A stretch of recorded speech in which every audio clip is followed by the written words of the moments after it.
नमस्कार दोस्तों, आप सभी का स्वागत है सक्सेस पाथ ऑनलाइन की इन क्लासों में, जो कि एग्रीकल्चर के लिए स्पेशल जो डाटा आते हैं उनके ऊपर मैंने एक वीडियो भी बनाया था। उसके अलावा और भी क्लासें अब आएंगी यूपीपीसीएस को ध्यान में रखते हुए। तो चलिए हम आज एग्रीकल्चर के जो फैक्चुअल क्वेश्चन आते हैं उन पर चर्चा करते हैं। ये वीडियो 2 या 3 पार्ट में होगी, ज़्यादा बड़े वीडियो कोई देखता नहीं है, तो इसलिए जो वीडियो बना रहा हूँ मैं छोटे छोटे थोड़े बनेंगे, ठीक है। तो सबसे पहले हम देखते हैं किस्मों के ऊपर, चावल से शुरू करते हैं। और जितने भी फैक्ट आए हैं मेरा मानना है कि मैं इन वीडियो में आपके कंप्लीट कर दूंगा, ठीक है। कोई किताब देखने की ज़रूरत नहीं है, ध्यान से देख लेना एक बार वीडियो, सब कुछ याद हो जाएगा। सबसे पहले चावल से करते हैं। तो चावल जो होता है इसको धान कहते हैं। धान आपके लैंग्वेज में जो है, इजी लैंग्वेज में सबके जानने के लिए धान कहते हैं। जो कृषि से संबंधित लोग होते हैं उनको पता होता है धान। बाकी शहरी लोगों को तो चावल का पेड़ पता हो, धान के बारे में नहीं पता होता है।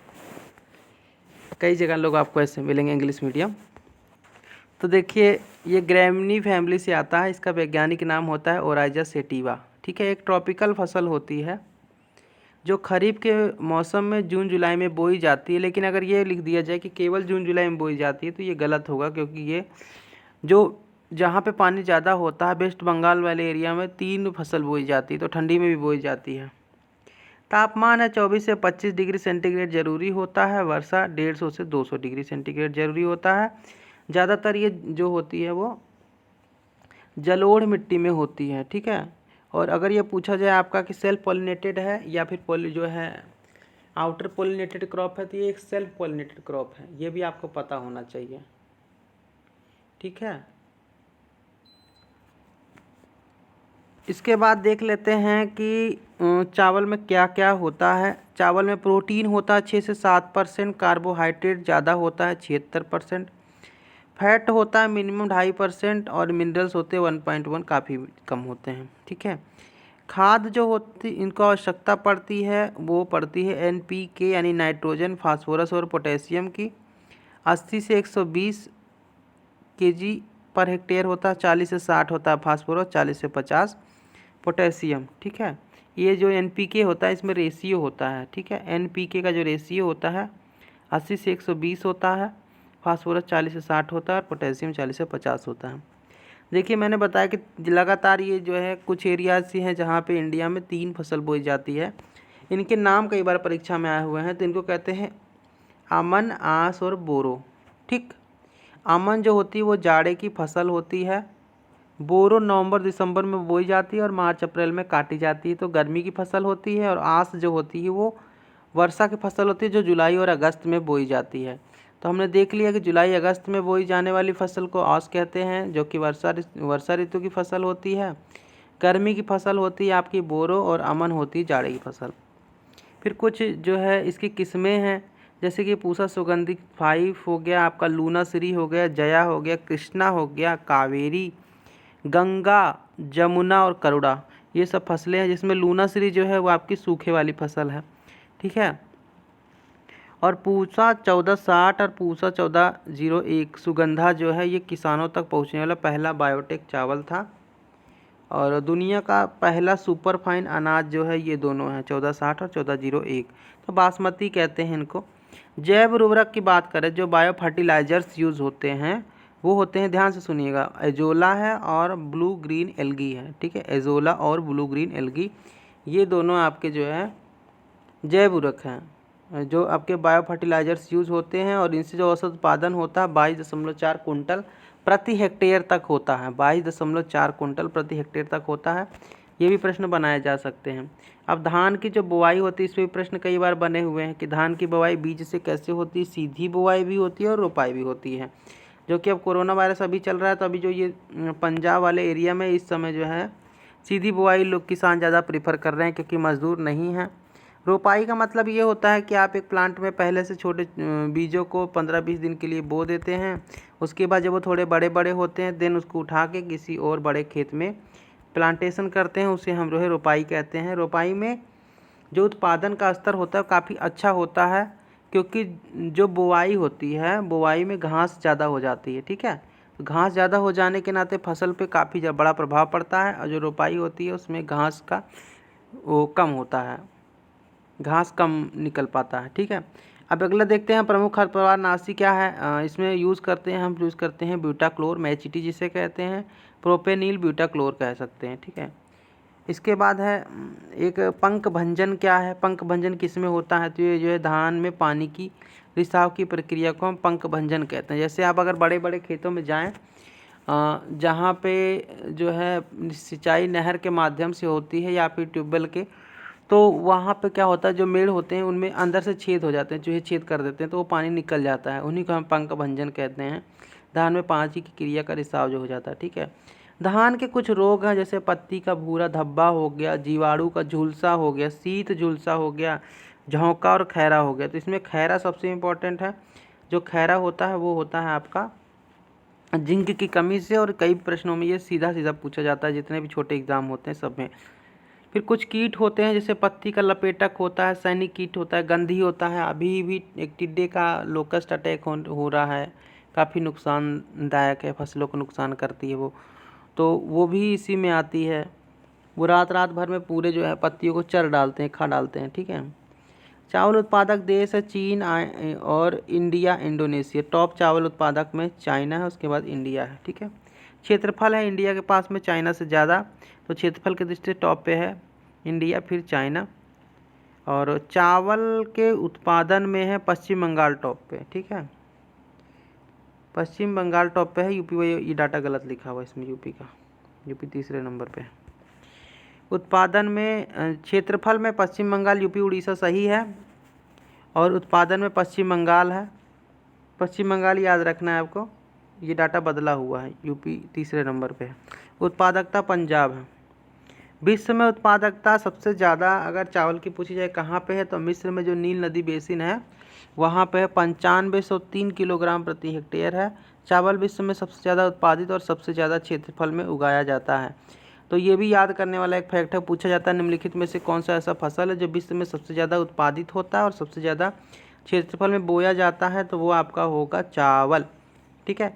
एक और कंसेप्ट है, एक गोल्डन राइस के बारे में कई बार प्रश्न पूछे गए हैं। तो गोल्डन राइस में विटामिन ए होता है, ये फोर्टिफाइड क्रॉप है गोल्डन राइस। इसके बाद हम देख लेते हैं मिट्टी के बारे में, थोड़ा सा मिट्टी का भी चर्चा कर लेते हैं, क्योंकि आगे बार बार मिट्टी के कोड आते हैं फिर आपको समझ में नहीं आता है। देखिए मिट्टी है कई प्रकार की होती है, जैसे कि जलोढ़ मिट्टी होती है, यह मृदा का सबसे बड़ा क्षेत्र होता है। सबसे बड़े क्षेत्र में गंगा यमुना दोआब भी कहते हैं, यहाँ पे होता है। इसमें जो फसलें होती हैं वो होती हैं धान, गेहूँ, गन्ना, दलहन और तिलहन। पोटास और चूने की प्रचुरता होती है, लेकिन जीवाश्मों का अभाव होता है।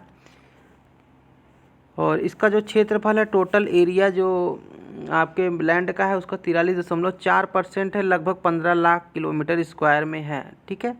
और ये नदियों द्वारा बहा कर लाई गई इकट्ठा मिट्टी से बनता है। तो जब नदी द्वारा मिट्टी ला के बहाई जाएगी तो उसमें नया भी हो सकता है, पुराना भी हो सकता है।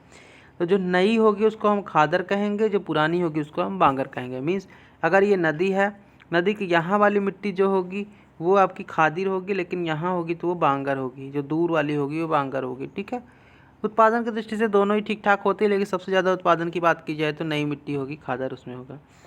अगला हम देखते हैं लाल मृदा।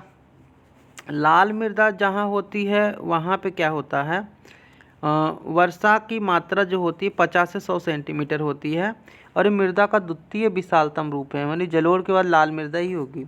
61 लाख वर्ग किलोमीटर क्षेत्र में फैली, लगभग 18.5% है, और इसमें लाल होने का कारण है फेरिक का अंश यानी लोहे का अंश पाया जाता है, इसलिए लाल दिखाई देती है।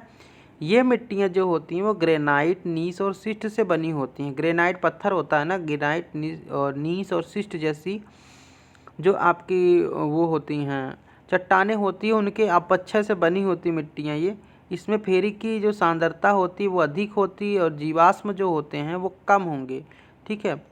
और नाइट्रोजन और फास्फोरस भी कम होंगे। क्यों कम होंगे, क्योंकि चट्टानों की मिट्टी है और चट्टान टूट के बनी हुई हैं, इसलिए।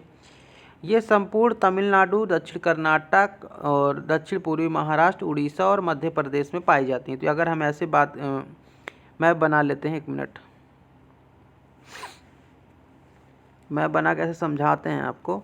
तो ये देख लीजिए आप, आपका कहाँ है महाराष्ट्र, दक्षिण के पूर्वी महाराष्ट्र का मतलब ये होगा कि ये आपका इधर कहीं महाराष्ट्र का हिस्सा होगा, एमपी का हिस्सा होगा, उड़ीसा होगा, ठीक है, तमिलनाडु होगा और दक्षिण कर्नाटक होगा। ये इन सब एरिया में ये पाई जाती हैं। अगला है काली मिट्टी, ब्लैक सॉइल। ब्लैक सॉइल जो होती है वर्षा की 25 से 50 सेंटीमीटर जो है मात्रा वहाँ पे पाई जाती है। ये एरिया है महाराष्ट्र, गुजरात, एमपी, तमिलनाडु का थोड़ा हिस्सा, ठीक है। तो ये सारी एरिया हैं जहाँ पे काली मिट्टी पाई जाती है। काली मिट्टी में भी जो है आपके नाइट्रोजन और फास्फोरस तथा जीवाश्मों की कमी होती है, क्योंकि ये भी चट्टानों से जो है अपक्षयित होकर बनी हुई होती हैं मिट्टियाँ, ठीक है। तो इनमें जो पैदावारी होती है किसकी ज़्यादा होती है, कपास की होगी, सोयाबीन की होगी, चना की होगी, गेहूँ, मूंगफली और केला जैसे फसलों की होती है। इसमें पोटास, चूना, मैग्नीशियम, एल्युमिनियम की प्रचुरता पाई जाती है। यही मेन रीज़न है कि चट्टानी जो होती हैं इसी कारण इनमें इन सब की मात्रा ज़्यादा पाई जाती है। और ये एक खासियत होती है कि सूखने पे फट जाती हैं, दरार पड़ जाती है, चिटक जाती हैं। हमने कभी फ़ोटो देखा होगा सूखा वाली फ़ोटो, कई सारे जो है स्टेट्स के पेपर में दिखाई देता है, तो उसमें एक मिट्टी दिखाई देती है जो पूरी चिटकी रहती है, जैसे जोती गई होती है, दरार पड़ी होती है, तो वो काली मिट्टी ही होती है, ठीक है। और ये जो तीसरा सबसे बड़ा क्षेत्रफल है भारत में, जो कि 15.2% है टोटल लैंड एरिया का, लगभग 5.46 लाख किलोमीटर स्क्वायर है, ठीक है। और इसका एक छोटा नाम है रेगुर, इसको जो है रेगुर भी कहते हैं और करोल भी कहते हैं, यूपी में रेगुर और कलोर कहते हैं।